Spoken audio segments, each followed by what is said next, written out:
শুধুমাত্র ক্যাম্পাসটা নিরাপদ করতে চাই, সেক্ষেত্রে বিশ্ববিদ্যালয় প্রশাসন প্রফেশনাল মোবাইল টিমের যে মেম্বার আছে, মেম্বার সংখ্যা বৃদ্ধি করতে পারে ক্ষেত্রে, কিংবা আমাদের বিএনসিসি কিংবা রোভার স্কোয়াড যারা তাদেরকে এই কাজে ইউজ করতে পারে, ব্যবহার করতে পারে। এরিয়াটা হচ্ছে কি ক্যাম্পাসে আওতায় যাবার না, ওই পাশটা।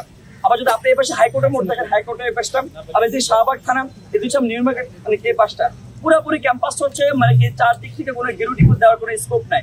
সেই জায়গা থেকে আবার এখানে একটা নিরাপদ জায়গা আছে।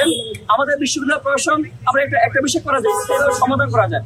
সেই জায়গা থেকে বারবার করে আমরা যখন 19 সাল থেকে 22 সালে আমি জেল থেকে এসে আমি এই দাবি তুলেছিলাম, তখন নাকি বারবার দাবি তুলতেছি, সমাজসেবা মন্ত্রণালয়ের সাথে আমরা কথা বলেছি যে আপনারা এদেরকে স্থায়ী বা পুনর্বাসনের ব্যবস্থা করেন, কিন্তু সেই জায়গা থেকে আমরা পজিটিভ রেসপন্স আমরা পাইনি। আমার মনে হয় রাষ্ট্রীয়ভাবে একটা গাফলতির বিষয় আছে, বিশ্ববিদ্যালয় প্রশাসনের একটা গাফলতি আছেন, রাষ্ট্রীয়ভাবে গাফলতির বিষয় আছেন।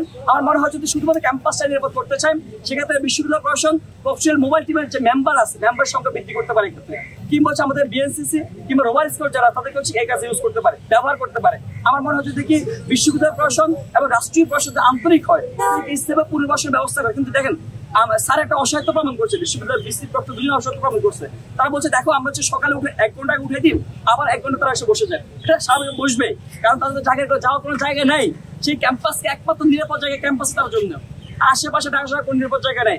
আমরা মনে করি যে স্থায়ী সমাধান তখনই সম্ভব হবে যখন এদেরকে স্থায়ী পুনর্বাসন নিশ্চিত করা যাবে। আমার মনে হয় রাষ্ট্রীয় প্রশাসন যদি বিশ্ববিদ্যালয়ের শিক্ষার্থীর নিরাপত্তার কথা চিন্তা করেন, বিশ্ববিদ্যালয় প্রশাসন যদি তার শিক্ষার্থীর নিরাপত্তা চিন্তা করেন, যদি আন্তরিকতা, তাহলে এটা সমাধান হবে। বুঝতে পেরেছি আপনারা যারা ছাত্র সংগঠন আছেন, যারা আর হচ্ছে কি যে আমি একটু সরাসরি বলেন যে অনেক সংগঠন চায় যে ক্যাম্পাসে বহিরাগত অবাধ বিচরণ হোক।